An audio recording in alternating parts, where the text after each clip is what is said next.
করেছে এবং সে তওবা করেছে, আমার কাছে সেই বিষয়ে প্রকাশও করেছে। এখন আমার করণীয় কি? এটা খুব বড় ধরনের একটা ত্রুটি। কোনটা?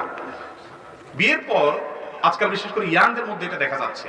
অনেক দম্পতি আমাদের কাছে আসেন, অনেক ভাইরা অনেক বোনেরা আমাদের কাছে আসেন বা যোগাযোগ করেন এবং এই সমস্যাগুলোর কথা তারা বলেন। সেটা হলো, বিয়ের পর বেশি ভালো শাস্তি গিয়া স্বামী তার স্ত্রীকে বলে, তুমি প্রমিস করো, সত্য সত্যি বলো তোমার কারোর সাথে কোনো সম্পর্ক ছিল কিনা। কারণ সমাজটা এত নষ্ট হয়ে গেছে, কেউ কাউকে বিশ্বাস করতে চায় না।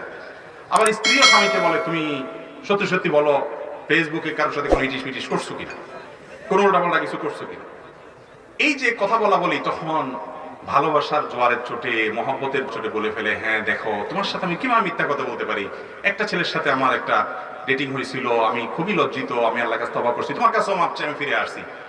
এই ছেলে হয়তো উপর দিয়ে বলে ঠিক আছে, কিন্তু এরপরে তার মনে যে খুসখুসে ভাব শুরু হয়, আর সেটা দূর করতে পারে না। আমার কাছে অনেকে বলেছিল। খুব ভালো করে জেনে রাখেন, অপরাধ করা একটা অপরাধ, আর অপরাধ কারোর কাছে প্রকাশ করাটা ডাবল অপরাধ। কথা কি বুঝাতে পারছি? এই জন্য কখনো নবদম্পতি হন আর যেই হন না কেন, স্বামী স্ত্রী একে অন্যকে এটা জিজ্ঞাসাই করবেন না যে তুমি কোনো খারাপ সম্পর্ক কারোর সাথে করেছো কিনা। এই প্রশ্নই করা অপরাধ, এই প্রশ্ন করবেন না। যদি সে করে থাকে এখন কি করার আছে, আর যদি সে না করে থাকে তাহলে এটা প্রশ্ন করে আপনি বিব্রত করলেন। এটা কোনো যৌক্তিক প্রশ্ন হতে পারে না, এটা কখনো করবেন না, এগুলো অন্যায়। আপনার কাছে যদি সে মিথ্যা কথা বলে তাহলে কি হবে? আর সত্য কথা বললে আপনার কাছে খারাপ লাগবে, আপনি যতই ভালো সাজেন, এটা ভালো জিনিস না। যে যা করেছেন আগে সেগুলোর জন্য আল্লাহর কাছে লজ্জিত হয়ে ক্ষমা চাইবেন।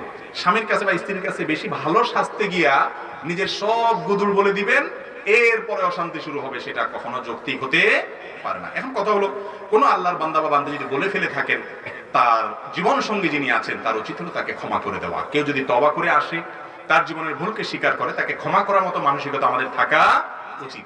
আমরা চাই আমাদের সবার সাথে একটা করে রাবেয়া বস্রি থাকুক, পুরুষরা চায়, আর মহিলারা আছে আমাদের সবার সাথে একটা করে হাসান বস্রি থাকুক।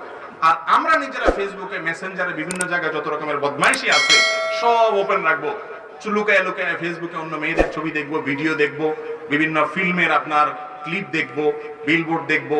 তলে তলে চোখের যত গুনাহ আছে, যত মহিলা দেখে দেখে আকাম কুকাম করা আছে, ছেলে হোক মেয়ে হোক, মেয়েরা ছেলেদেরকে, ছেলেরা মেয়েদেরকে, এগুলো সব দেখবো। কিন্তু আমার সাথে যে থাকবে, যার ঘর করবো আমি বা যার সাথে আমি সংসার করবো, সে হবে একেবারে আপাদমস্তক একটা ফেরেশতা।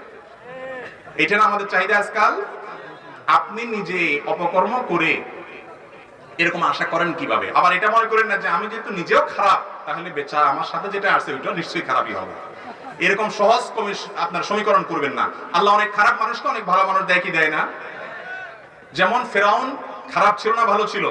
আল্লাহ তার ঘরে আসিয়ার মতো ভালো মানুষ দেন নাই। এই জন্য আপনি নিজে আকাম কুকাম করছেন দেখে আপনার জীবন সঙ্গীর প্রতিও ক্ষুধারণা করবেন যে আল্লাহ বলছে আল খাবিসাতু লিল খাবিসিন ওয়াল খাবিসুনা লিল খাবিসাত। খারাপের সাথে খারাপ হয়, তাহলে আমার কপালে আমি যেহেতু আকাম করছি, এটা যতই ভালো সাজুক এটাও মনে হয় খারাপ তলে তলে। এরকম মনে করা যাবে? খবরদার, এগুলা সাংসারিক জীবনে অশান্তি আনে। আল্লাহ আমাদেরকে বোঝার তৌফিক দান করুন।